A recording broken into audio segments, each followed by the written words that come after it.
राधे राधे। जय श्री कृष्णा। लक्ष्मी नारायण का आशीर्वाद सब पर बना रहे और सभी स्वस्थ और सुखी रहे, इसी मंगल कामना के साथ सुनते हैं आज के अध्याय की कथा। बोले श्री कृष्ण भगवान की जय हो। नारायण जी कहते हैं, हे नारद जी, जब सभी देवता उस तेज समूह की स्तुति कर चुके तब पार्वती देवी ने भी स्तुति की। पार्वती देवी द्वारा की हुई स्तुति को सुनकर करुणा निधान श्री कृष्ण ने देवी पार्वती को अपने उस स्वरूप के, जो सबसे अदृश्य है और परम दुर्लभ है, उस स्वरूप के दर्शन करवाए। उस समय पार्वती देवी स्तुति करके अपने मन को एकमात्र श्री कृष्ण में लगाकर ध्यान में संलग्न थी। उन्होंने उस तेज राशि के मध्य सबको मोहित कर देने वाले श्री कृष्ण के स्वरूप का दर्शन किया। वह एक रत्न में मनोरम आसन पर, जो बहुमूल्य रत्नों का बना हुआ था, जिसमें हीरे जड़े हुए थे, जो मणियों की माला से सुशोभित था, उस पर विराजमान थे। उनके शरीर पर पीतांबर सुशोभित हो रहा था, हाथों में वंशी शोभा दे रही थी, गले में वनमाला की निराली छटा थी। शरीर का रंग श्याम था और रत्नों के आभूषण उनकी शोभा बढ़ा रहे थे। उनकी किशोर अवस्था थी और वेशभूषा बड़ी विचित्र थी। उनके ललाट पर चंदन की खोर लगी हुई थी और मुख पर मनोहर मुस्कान फैली थी। वह वंदनीय स्वरूप शरद ऋतु के चंद्रमा का उपासक और मालती की मालाओं से सुशोभित था। उनके मस्तक पर मयूर पिच की अनोखी छवि थी। वह लीला के धाम, मनोहर, अत्यंत प्रसन्न, सबके प्रेम पात्र और भक्तों पर अनुग्रह करने वाले स्वरूप थे। उनके ऐसे रूप को देखकर देवी पार्वती ने मन ही मन उसी के अनुरूप अपने पुत्र की कामना की और उसी क्षण उन्हें वह वर प्राप्त भी हो गया। इस प्रकार वरदानी परमात्मा ने पार्वती जी के मन में जिस जिस वस्तु की कामना थी उसे पूर्ण करके देवताओं का अभिष्ट चिंतन अंतर ध्यान हो गया।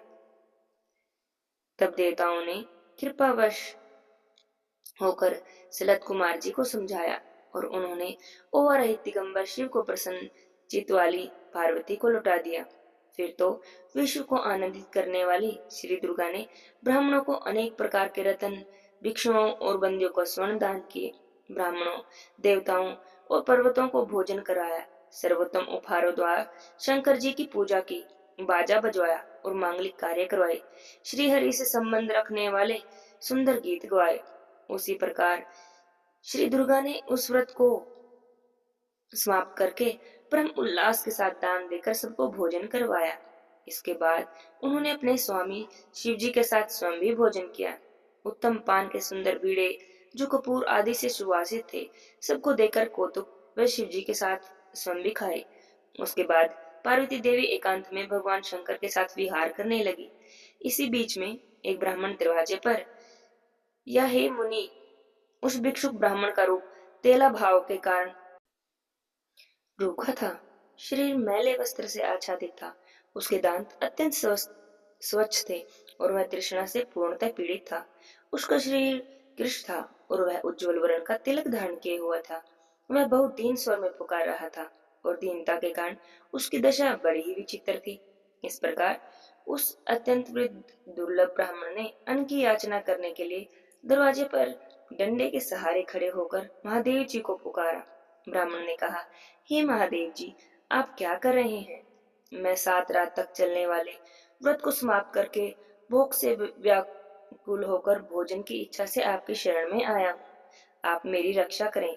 हे दाता, आप तो करुणा के सागर हैं, अतः मुझ जराग्रस्त और तृष्णा से अत्यंत पीड़ित वृद्ध की ओर दृष्टि डालें। महादेव जी, आप क्या कर रहे हैं? हे माता पार्वती, उठो, मुझे श्वास जल और अन्न प्रदान करो। हे गिरजा कुमारी, मुझ शरणागत की रक्षा करो। माता, ओ माता, तुम तो जगत की माता हो, फिर मैं जगत से बाहर थोड़े ही हूँ, अतः शीघ्र आओ। भला अपनी माता के रहते हुए मैं किस कारण तृष्णा से पीड़ित हो रहा हूँ? उस ब्राह्मण की तीन वाणी सुनकर शिव पार्वती जी उठे और पार्वती जी के साथ महादेव जी द्वार पर आए। वहां पर उन्होंने उस वृद्ध और दीन ब्राह्मण को देखा, जो वृद्ध अवस्था से बहुत पीड़ित हो रहा था। उसके शरीर में झुर्रियां पड़ गई थी। वह डंडा लिए हुए था और उसकी कमर झुकी हुई थी। वह तपस्वी होते हुए भी अशांत था। उसके कंठ, होठ और तालु सूख गए थे और बड़ी शक्ति लगातार उन दोनों को प्रणाम और उनका सत्वन कर रहा था। उसके अमृत से भी उत्तम वचन सुनकर नीलकंठ महादेव जी प्रसन्न हो गए और तब वे मुस्कुराकर प्रेम के साथ उससे बोले, हे वेदकताओं में श्रेष्ठ विप्र, इस समय मैं यह जानना चाहता हूँ कि आपका घर कहाँ है, आपका क्या नाम है। आप मुझे सारी बातें शीघ्र ही बता दीजिए। पार्वती देवी बोली, हे विप्र, कहाँ से आगमन हुआ है? मेरा परम सौभाग्य है जो आप यहाँ पर पधारे। आप ब्राह्मण अतिथि होकर मेरे घर पर आए हैं, अतः आज मेरा तो जन्म ही सफल हो गया। ब्राह्मण अतिथि के शरीर में देवता, ब्राह्मण और गुरु निवास करते हैं, अतः जिसने अतिथि का आदर सत्कार कर लिया उसने मानो तीनों लोकों की पूजा कर ली। अतिथि के चरणों में भी सभी तीर्थ सदा विद्यमान रहते हैं, अतः अतिथि के चरण प्रणाम से ही निश्चय ही ग्रस्तों को तीर्थों का फल प्राप्त होता है। जिसने अपनी शक्ति के अनुसार यथोचित रूप में अतिथि की पूजा कर ली, मानो उसके सभी तीर्थों में स्नान कर लिया हो, सभी यज्ञों में दीक्षा ग्रहण कर ली हो। जिसने भक्ति पूर्वक अतिथि का आदर पूजन कर लिया हो, उसकी तो मानो भूतल पर संपूर्ण महादान हो गए हैं, क्योंकि वेदों में वर्णित जो नाना प्रकार के पुण्य हैं, वे और उनके अतिरिक्त अन्य पुण्य क्रम भी अतिथि सेवा की 16वीं कला के समान भी नहीं होते। जिसके घर में अतिथि आनंद होकर लौट जाता है, उसकी उस ग्रस्त के पितृदेवता, अग्नि और गुरुजन भी त्रस्त होकर उस अतिथि के पीछे पीछे चले जाते हैं और अपने अतिथि की अर्चना नहीं करता, वह बड़े बड़े पापों को प्राप्त करता है। पार्वती देवी की बातें सुनकर ब्राह्मण ने कहा कि आप तो वेदों के ज्ञान से संपन्न हैं, अतः हे वेदोक्त विधि से पूजन कीजिए। हे माता, मैं भूख प्यास से पीड़ित हूँ। मैंने श्रुतियों में ऐसा वचन सुना है कि जब मनुष्य व्याधि युक्त आहार रहित तथा उपवास वृद्धि होता है, तब वह स्वेच्छा अनुसार भोजन करना चाहता है, अर्थात अपनी इच्छा का भोजन करना चाहता है। तब पार्वती देवी ने पूछा, हे विप्र, आप क्या भोजन करना चाहते हैं? यदि वह त्रिलोकी में दुर्लभ होगा तो भी मैं आज आपको खिलाऊंगी। आप मेरा जन्म सफल कीजिए। तब ब्राह्मण ने कहा, हे देवी, मैंने सुना है कि उत्तम व्रत पारायण आपने पुण्य व्रत में सभी प्रकार का भोजन एकत्रित किया है, अतः उन अनेक प्रकार के मिष्ठानों को खाने के लिए मैं यहाँ पर आया हूँ। मैं आपका पुत्र हूँ। जो मिष्ठान तीनों लोकों में दुर्लभ है, उन पदार्थों को मुझे देकर आप सबसे पहले मेरी पूजा करें। हे साध्वी, वेद वेत्ताओं का कथन है कि पिता 5 प्रकार के होते हैं और माताएं तो अनेक तरह की कही जाती हैं, और पुत्र के भी 5 भेद हैं, विद्यादाता, अन्नदाता, भय से रक्षा करने वाला, जन्मदाता और कन्यादाता। यह मनुष्य के विदित पिता कहे गए हैं। गुरु, पत्नी, गर्भधात्री, स्तनदात्री, पिता की बहन, माता की बहन, माता की संपत्नी और अन्न प्रदान करने वाली पुत्र वधु भी माताएं कहलाती हैं। वृत्य, शिक्षक, दत्तक और ओरस पुत्र और शरणागत, यह 5 प्रकार के पुत्र हैं। इनमें से 4 धर्म के पुत्र कहलाते हैं और 5वां ओरस पुत्र धन का भागी होता है। हे माता, मैं आपका पुत्रहीन का ही अनाथ पुत्र हूँ, वृद्धा अवस्था से ग्रस्त हूँ और इस समय भूख प्यास से पीड़ित होकर आपकी शरण में आया हूँ।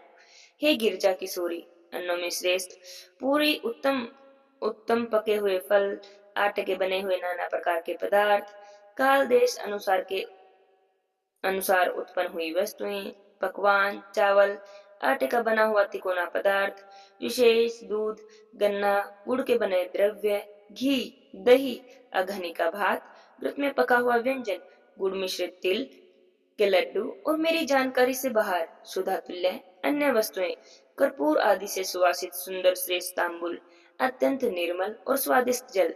इन सभी स्वादिष्ट पदार्थों को जिन्हें खाकर मेरी तोंद सुंदर हो जाए, ये सभी पदार्थ मुझे प्रदान करो। हे देवी, आपके स्वामी तो सारी संपत्तियों के दाता हैं और त्रिलोकी की सृष्टि करता है, और आप संपूर्ण ऐश्वर्य को प्रदान करने वाली महालक्ष्मी स्वरूपा हैं। अतः आप मुझे रमणीय रतन सिंहासन दे, अमूल्य रत्नों के आभूषण दे, अग्नि सुंदर वस्त्र दे और अत्यंत दुर्लभ श्री हरि का मंत्र, श्री हरि में सुदृढ़ भक्ति, मृत्युंजय नामक ज्ञान, सुख प्रदायिनी दान शक्ति और सर्व सिद्धि दे। हे सती माता, आप सदा ही श्री हरि की प्रिया और सर्वस्व प्रदान करने वाली शक्ति हैं, अतः अपने पुत्र के लिए आपको कौन सी वस्तु अदेय है? मैं अपने उत्तम धर्म और तपस्या में लगे हुए मन को अत्यंत निर्मल करके सारा कार्य करूंगा।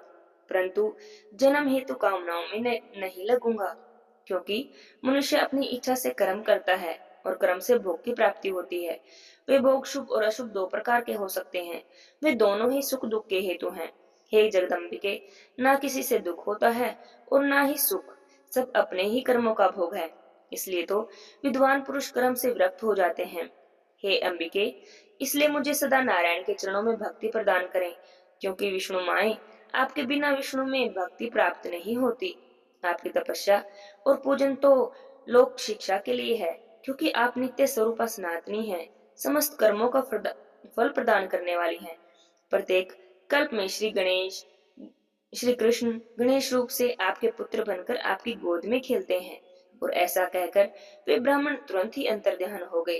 वे परमेश्वर इस प्रकार अंतर्निहित होकर बाल रूप धारण करके महल के भीतर स्थित पार्वती देवी की सैया पर पहुंचे और जन्म लिए हुए बालक की भांति घर की छत की भीतरी भाग की ओर देखने लगे। उस बालक के शरीर की आभा शुद्ध चंपक के समान थी। उसका प्रकाश करोड़ों चंद्रमा को भी उद्दीप्त कर रहा था। सब लोग सुख पूर्वक उसकी ओर देख सकते थे। वह नेत्रों की ज्योति बढ़ाने वाला था और कामदेव को विमोह करने वाला था। उसका अत्यंत सुंदर शरीर था। उसका अनुपम मुख शारदीय पूर्णिमा का भी उपहास कर रहा था। सुंदर कमल को तिरस्कृत करने वाले उसके दो सुंदर नेत्र थे। उस बालक के सभी अंग उत्तम थे।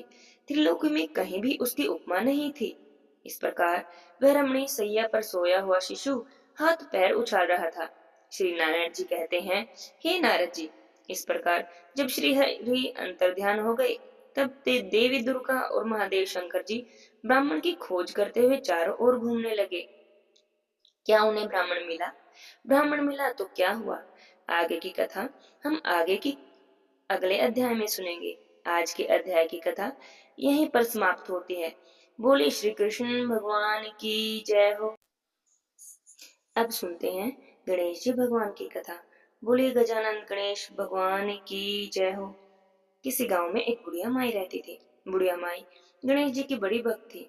रोज गणेश जी की मूर्ति की मिट्टी से बनाती, उनकी पूजा करती। लेकिन उनके साथ एक समस्या थी कि रोज गणेश जी की मूर्ति मिट्टी से बनाती थी और पूजा करती, तो गणेश जी भगवान रोज गल जाते। जैसे ही वह उन पर पानी डालती, गणेश जी पानी में बह जाते। इस बात से तो बुढ़िया माई बड़ी दुखी थी कि मैं तो मन भर के पूजा भी नहीं कर पाती, लेकिन वो कर भी क्या सकती थी। वो रोज ही गणेश जी की मिट्टी की मूर्ति बनाती रही और पूजा करती रही। एक दिन की बात है कि उनके पड़ोस में एक सेठ जी का मकान बन रहा था। तब उसने देखा कि वहां पर मिस्त्री काम कर रहे हैं। तो बुढ़िया माई मिस्त्री के पास गई और जाकर बोली कि बेटा, तुम मेरे लिए एक पत्थर का गणेश जी बना दो, तो मैं गणेश जी की जी भर के पूजा कर लूं। मैं गणेश जी की पूजा करती हूँ, रोज मिट्टी से गणेश जी बनाती हूँ, मेरे गणेश जी रोज बह जाते हैं, तो मुझे बड़ा दुख होता है। मैं तो मन भर के पूजा भी नहीं कर पाती।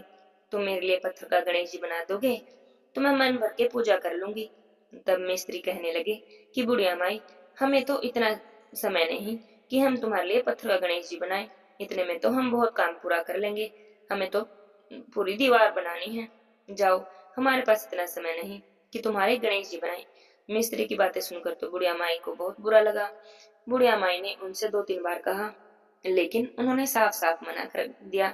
अब तो बुढ़िया माई उदास होकर अपने घर की ओर लौट आई। अब अपने भक्त का ऐसा निरादर देखकर तो गणेश जी भगवान को क्रोध आ गया। और अब जैसे ही वो मिस्त्री दीवार बनाते, तो कभी दीवार टेढ़ी हो जाती और कभी पूरी होने से पहले गिर जाती। जब मिस्त्रियों ने देखा कि दीवार तो टेढ़ी है, उन्होंने फिर दीवार गिरा दी, फिर से बनाने लगे और बार बार बनाते रहे। लेकिन जैसे दीवार बनाते तो दीवार टेढ़ी हो जाती, उसको फिर गिराते। अब तो मिस्त्रियों को भी हैरानी होने लगी कि सब हो क्या रहा है। ऐसा करते करते ही शाम हो गई, लेकिन उनकी वो दीवार ही पूरी न हो सकी। अब शाम को सेठ जी आए तो आकर मिस्त्री से बोले कि आज तुमने कुछ भी काम नहीं किया है। तब उन्होंने सारी बात बता दी। कहने लगे कि सेठ जी, हम तो सुबह से ही दीवार पूरी कर रहे हैं, लेकिन पता नहीं कभी तो दीवार टेढ़ी हो जाती है, कभी गिर जाती है। हमें नहीं पता कि क्या हो रहा है। तब सेठ जी ने पूछा कि आज सारे दिन में क्या क्या हुआ, मुझे बताओ। तब मिस्त्री कहने लगे कि एक बुढ़िया माई आई थी, कह रही थी कि मेरे पत्थर के गणेश जी बना दो। हमने तो वो भी नहीं बनाई। हम तो अपने काम में ही पूरा लगे रहे, लेकिन फिर भी दीवार पूरी नहीं हुई। और उनके जाते ही दीवार टेढ़ी होना और शुरू हो गई। अब तो सेठ जी समझ गए कि ये तो गणेश जी का ही दोष लगाया हुआ है। सेठ जी गए बुढ़िया माई के घर, जाकर बोले कि बुढ़िया माई, हम हमें माफ कर दो, और गणेश जी भगवान से भी प्रार्थना करो कि हमें माफ कर दें। मैं आपको सोने के गणेश जी भगवान ला के दूंगा, बस हमारी दीवार सीधी कर दो। गणेश जी भगवान से प्रार्थना करो कि वे हमसे नाराज ना हो। देखो तो जरा, गणेश जी के रुष्ट होने से तो हमारा सारा काम वहीं पर अटका पड़ा है, एक दीवार तक भी नहीं बन रही।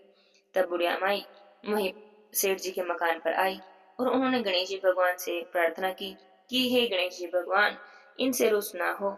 अगर आप मुझसे प्रसन्न हैं तो सब पर कृपा करो। तो गणेश जी भगवान बुढ़िया माई की प्रार्थना स्वीकार कर लेते हैं, और सेठ जी की दीवार सीधी बननी शुरू हो जाती है। और सेठ जी ने भी अपने कहे अनुसार बुढ़िया माई को सोने के गणेश जी बनवा कर दिए। तो गणे तब से तो बुढ़िया माई जी भर के, मन भर के गणेश जी भगवान की पूजा करने लगी।